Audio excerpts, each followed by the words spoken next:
வணக்கம். இனியவை என்ற நிகழ்ச்சியில் தொடர்ந்து நம்ம பெண்கள் சார்ந்த பல ஆரோக்கிய குறிப்புகளை பார்த்துட்டு வரங்க. அந்த வகையில் இன்னைக்கு நம்ம சொல்லக்கூடியது பிசிஓடி, பிசிஓஎஸ்னு சொல்லக்கூடிய சினைப்பை நீர்க்கட்டி, குறிப்பாக இன்னைக்கு பிஎம்ஓஎஸ்னு சொல்கிறோம். அந்த பிரச்சனை இருக்கக்கூடியவங்க செம்பருத்தி பூ எடுத்தால் என்ன பலன்கள் கிடைக்கும், எப்படி பயன்படுத்தலாம் அப்படிங்கிறத தான் இன்னைக்கு நிகழ்ச்சியில் நம்ம பார்க்க போகிறோம். நான் doctor MS Usha Nandini, Siddha physician, lotus women care hospital, இந்தியாவின் முதல் பெண்களுக்கான PCOS சித்த மருத்துவமனை, கோயம்புத்தூர், சென்னை மற்றும் பெங்களூர்.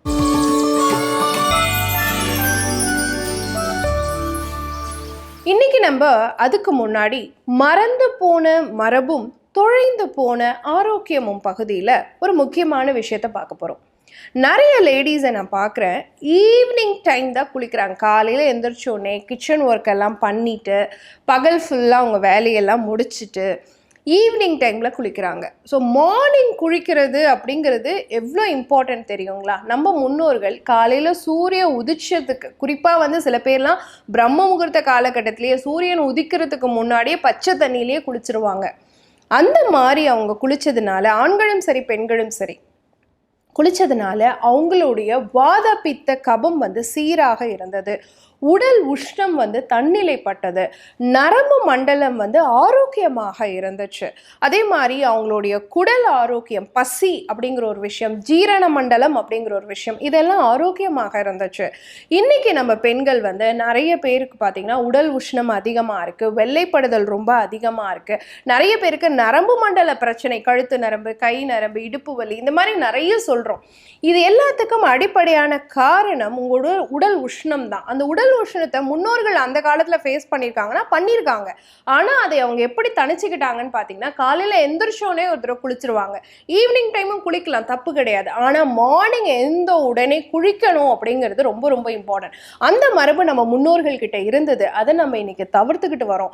அதனால நம்ம உடலில் பல பிரச்சனைகள் உருவாகுதா அப்படிங்கிறதையும் நீங்கள் கவனத்தில் வச்சுக்கணும்.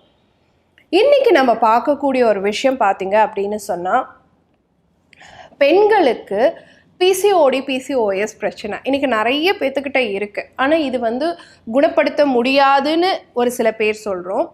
இதனால் இப்போதைக்கு இதை பற்றி கவலைப்பட வேண்டாம் அப்படின்னு ஒரு சில பேர் நினச்சிக்கிட்டு இருக்கோம்.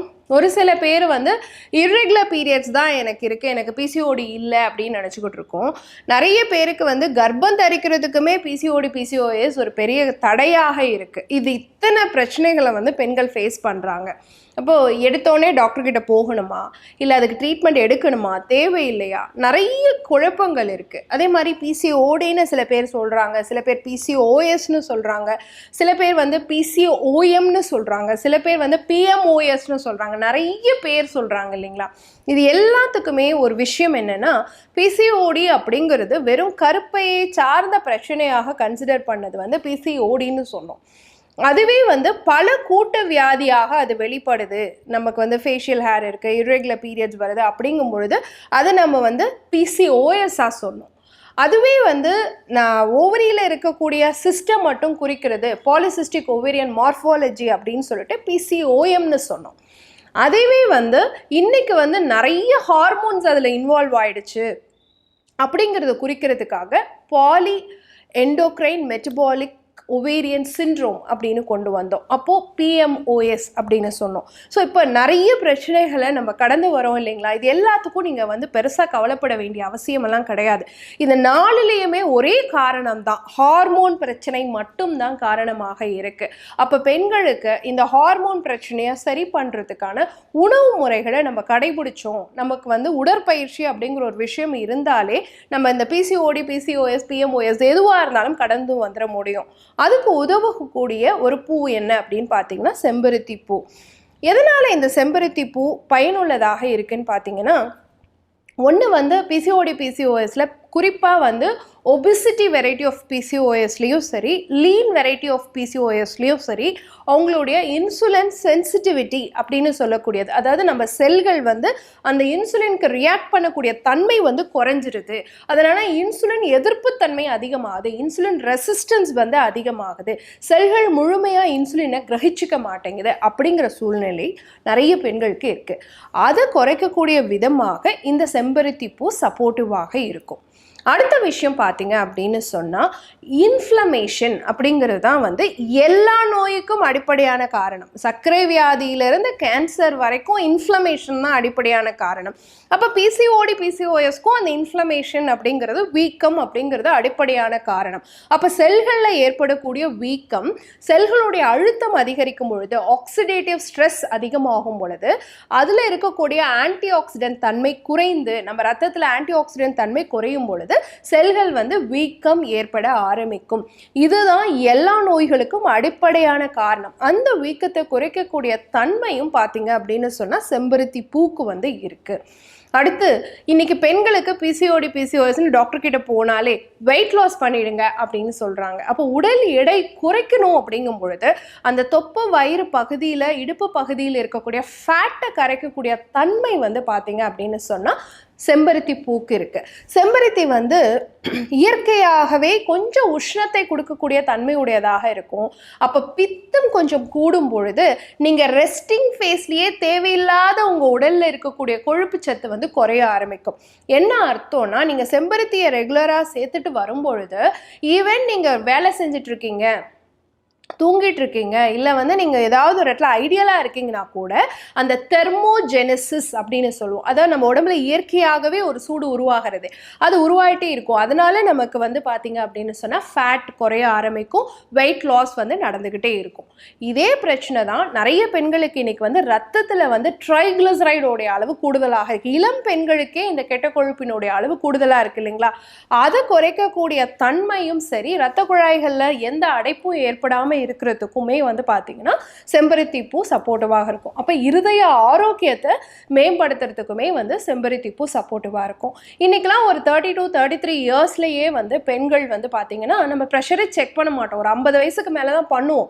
ஆனால் இன்னைக்கு நிறைய பெண் பிள்ளைகள் வந்து ஒரு 30-35 வயசு வரும்பொழுதே, டாக்டர் எனக்கு லைட்டாக தலை சுற்றுற மாதிரி இருக்குது, தலைவலி அடிக்கடி வருது, கொஞ்சம் ப்ரெஷர் பிபி செக் பண்ணுறீங்களா அப்படின்னு கேட்குறாங்க. செக் பண்ணி பார்த்தோன்னா பிபி கூட தான் இருக்குது, ஹையர் சைடு தான் இருக்குது, 140, 90, 150, 90 இந்த மாதிரி ஹையர் சைடு இருக்கு. இந்த மாதிரி பார்டர் லைன் ப்ரெஷர் இருக்கக்கூடியவங்க அடிக்கடி செம்பருத்தி பூ சேர்த்துட்டு வந்தால் படிப்படியாக நம்மளால குறைக்க முடியும். அப்போது செம்பருத்தி பூ பெண்களுக்கு அவ்வளவு நன்மை பயக்கக்கூடியதாக இருக்குது இல்லைங்களா? அதை எப்படி தெரியுங்களா பயன்படுத்தலாம்? நார்மலாக ஒத்தை அடுக்கு செம்பருத்தி நம்ம வீட்டில் இருக்க சிகப்பு கலர் ரொம்ப நல்லது. அது இருக்குது அப்படிங்கிற பட்சத்தில் டெய்லி காலையில் ஒரு 2லேருந்து 3 இதழ் தண்ணி போட்டு நல்லா கொதிக்க வச்சுட்டு, ஒரு டம்ளர் தண்ணி விட்டு நல்லா கொதிக்க வச்சுடுங்க. அதை ஃபில்ட்ரு பண்ணிவிட்டு கொஞ்சமாக டெம்பரேச்சர் குறைஞ்ச பிறகு, கொதிக்க இல்லாமல் கொஞ்சம் குறைஞ்ச பிறகு ஒரு 2 சொட்டு 3 சொட்டு வந்து எலுமிச்சை சாறு அதில் சேர்த்துட்டு தேனோ அல்லது பனங்கற்கண்டு கருப்பட்டி கலந்து ஒரு பானம் மாதிரி காலையில் வெறும் வயிற்றில் எடுத்துக்கிட்டே வரலாம். இதை ரெகுலராகவே டெய்லி சாப்பிடலாம். இல்லை டாக்டர் எங்களுக்கு செம்பருத்தி பூ கிடைக்காது நாங்கள் இருக்க ஏரியாவில் அப்படிங்கிறவங்க செம்பருத்தி பூ பொடியாக கிடைக்குது. அதை வந்து ஒரு 1/4 ஸ்பூன் அளவு எடுத்து தண்ணியில் போட்டு கொதிக்க வச்சு, இப்போ நான் சொன்ன மாதிரியே டெம்பரேச்சர் கம்மியான பிறகு 2-3 சொட்டு எலுமிச்சை சாறு விட்டு கூட கொஞ்சமாக கருப்பட்டி சேர்த்து நீங்கள் டீ மாதிரி எடுத்துகிட்டே வரலாம். இதை தொடர்ச்சியாக நீங்கள் பயன்படுத்தும் பொழுது ஹார்மோன்ஸ் பேலன்ஸ் ஆகும். என்ன காரணம்னா, இந்த செம்பருத்தி பூ வந்து ஒரு ஃபைட்டோ ஈஸ்ட்ரோஜன், உங்கள் ஈஸ்ட்ரோஜனுடைய லெவலை அதிகரிக்கிறதுக்கு அது சப்போர்ட் பண்ணக்கூடியதாக இருக்கும். அதே சமயம் மேல் ஹார்மோன் டெஸ்டோஸ்டிரோன் ஹார்மோனுடைய அளவு குறைக்கிறதுக்கும் இது சப்போர்ட்டிவாக இருக்கும். பிசிஓடி பிசிஓஎஸ்ல இம்மெச்சூர்ட் எக் ஃபாலிகல்ஸ் நிறைய வருதுங்கிறதான் பிரச்சனை. முதிர்ச்சியற்ற கருமுட்டை நிறைய வருதுங்கிறது தான் பிரச்சனை. அந்த முதிர்ச்சியற்ற கருமுட்டையோட எண்ணிக்கையை குறைக்கக்கூடிய, இம்மெச்சூர்ட் ஃபாலிகல்ஸோடைய அளவை எண்ணிக்கையை குறைக்கக்கூடிய தன்மை உடையதாக இந்த செம்பருத்தி பூ இருக்கு. அப்போ செம்பருத்தி பூ டீ ரெகுலராக எடுத்துகிட்டு வந்தால் இவ்வளோ நன்மைகள் இருக்குது. ஆனால் ஒரு சில விஷயம் நார்மலாக சில பேர் குடிக்கக்கூடாதுன்னு இருக்குது. யாரெல்லாம் குடிக்கக்கூடாது? நீங்கள் ஒருவேளை ப்ரெக்னெண்ட்டாக இருக்கீங்கன்னா குடிக்கக்கூடாது. பிரெஸ்ட் ஃபீடிங் மதராக இருக்கீங்க அப்படிங்கிற பட்சத்தில் குடிக்கக்கூடாது. உங்களுக்கு அது ஆல்ரெடி வந்து பீரியட்ஸ் டைமில் அதிகமான உதிரப்போக்கு இருக்குது அப்படின்னா நீங்கள் குடிக்கக்கூடாது. மற்றவங்க எல்லாம் செம்பருத்தி பூவை கரெக்டாக எடுத்துகிட்டு வரும்பொழுது உங்களுடைய ஹார்மோன்ஸ் பேலன்ஸ் ஆகும். சினைப்பை நீர்க்கட்டி பிரச்சனை படிப்படியாக குறையறதுக்கான சான்சஸ் இருக்குது. பயன்படுத்தி பாருங்கள். இதே மாதிரி இன்னொரு ஆரோக்கிய குறிப்போடு நான் உங்களை சந்திக்கிறேன். இயற்கையோடு இணைவோம், ஆரோக்கியமாக இருப்போம், ஆனந்தமாக வாழ்வோம். நன்றி, வணக்கம்.